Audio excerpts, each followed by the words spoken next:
What if the past, present, and future are all happening at the same exact moment? What if that strange feeling of familiarity isn't a glitch in your brain, but a glimpse into the true nature of reality? Rumi called this the eternal now, and once you understand it, nothing will ever feel the same. You know the experience. You walk into a place you've never been before, but every detail feels hauntingly familiar. You have a conversation with someone you've just met, but you know exactly what they're going to say next. You live through a moment that feels like you've experienced it 1,000 times before. Most people call this déjà vu and assume it's just neurons misfiring. But 8 centuries ago, the greatest Sufi mystic who ever lived understood something profound about these moments. Rumi saw them not as psychological anomalies, but as cracks in the illusion of linear time, through which you glimpse the eternal nature of existence itself.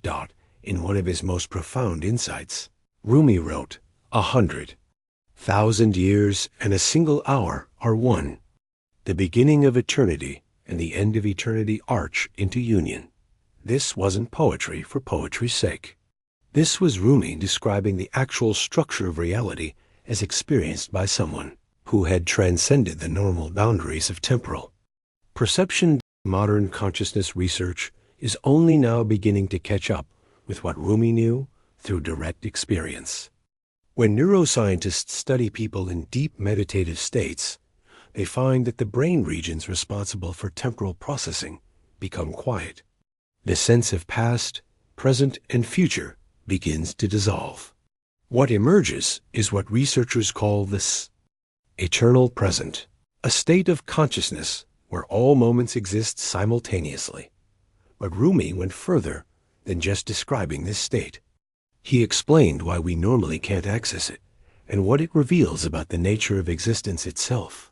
According to Rumi, our ordinary experience of time as a straight line from past to future is an illusion created by the limitations of human perception. Reality itself exists in what he called the eternal now, where every moment that has ever been or ever will be is happening right here, right now. This is why you sometimes feel like you've lived a moment before. You have, not in some previous life or parallel universe, but in the timeless dimension of reality that exists beyond the constraints of linear time. Those moments of strange familiarity are windows into the eternal present, where your true self actually dwells.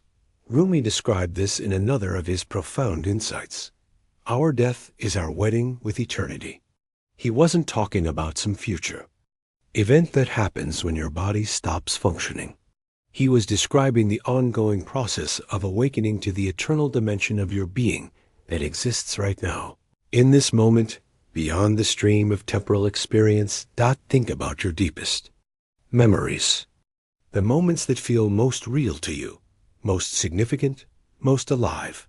Notice how when you really remember them, they don't feel like past events. They feel present. They feel immediate.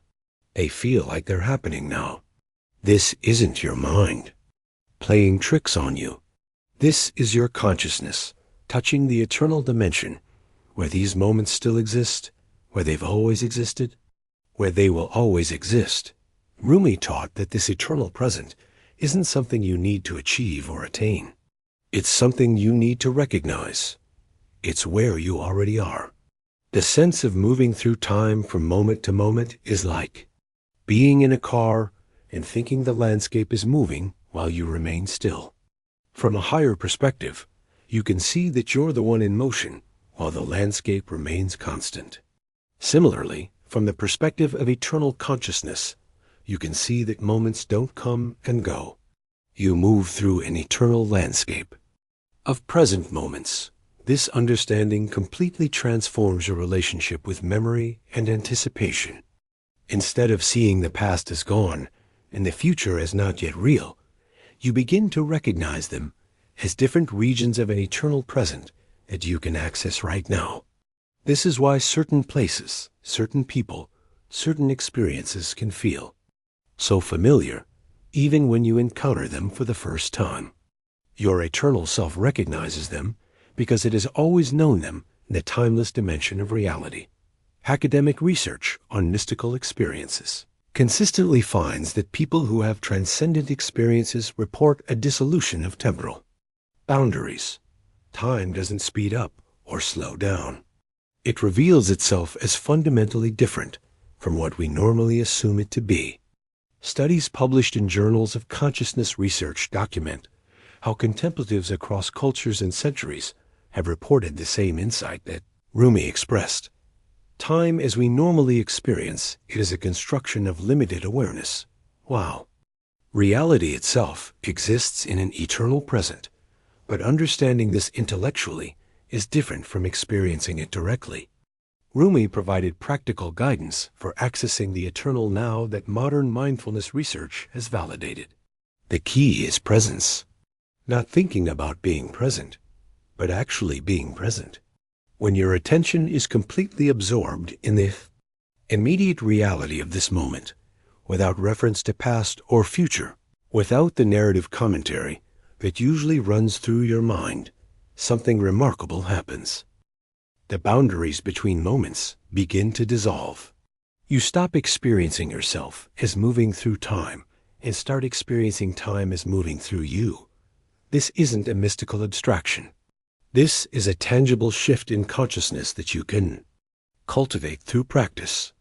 When you're fully present, past and future exist only as mental constructs. Reality is revealed as an eternal now that has no beginning and no end. Rumi wrote, "Like the tip of a spear passing through a shield, I pierced through night and day. Looking from the other side, it's clear. All religions are one." He was describing the experience of penetrating through the illusion of temporal succession to the eternal reality that underlies it. From that perspective, not only do all religions reveal themselves as different expressions of the same truth, but all moments reveal themselves as different expressions of the same eternal now. This has profound implications for how you understand your life. The person you were as a child isn't gone. The experiences you've had aren't over. The love you've felt isn't in the past. They're all present right now in the eternal dimension of your being. Similarly, the person you're becoming isn't in the future. The potential you're moving toward isn't waiting somewhere else in time. It's present right now. Accessible right now, real right now. When you have moments of deep recognition, moments when life feels sacred and meaningful and familiar, you're touching this eternal dimension. You're experiencing yourself as you actually are, not a temporary physical form, moving through time, but an eternal consciousness in which all moments arise and pass away like waves on an ocean. Rumi's insight into the nature of time also explains why spiritual practices often involve transcending normal consciousness. When you meditate, when you pray, when you lose yourself in music or art or love, you're not escaping from reality. You're entering more deeply into reality. You're accessing the eternal present that is always available beneath the surface of temporal experience. This is why Rumi could say with such certainty that reason is at a loss figuring out how to venture over to the other side. The eternal present can't be reached through thinking, because thinking operates within the framework of linear time. Past thoughts, present thoughts, future thoughts. The eternal now is accessed through being, through presence, through the direct recognition of what is always already here. Modern psychology has identified what researchers call temporal landmarks, moments that feel different from ordinary time. Wedding days, graduations, births, deaths, moments of great beauty or profound realization. These moments feel eternal while they're happening. They seem to exist outside the normal flow of time. According to Rumi's understanding, these moments don't just feel eternal, they are eternal. They're glimpses of the eternal present that is the true nature of all moments. When you understand this, your entire relationship with existence changes. You stop trying to hold on to good moments because you recognize they're not going anywhere. You stop running from difficult moments because you understand they're not permanent fixtures of an eternal present.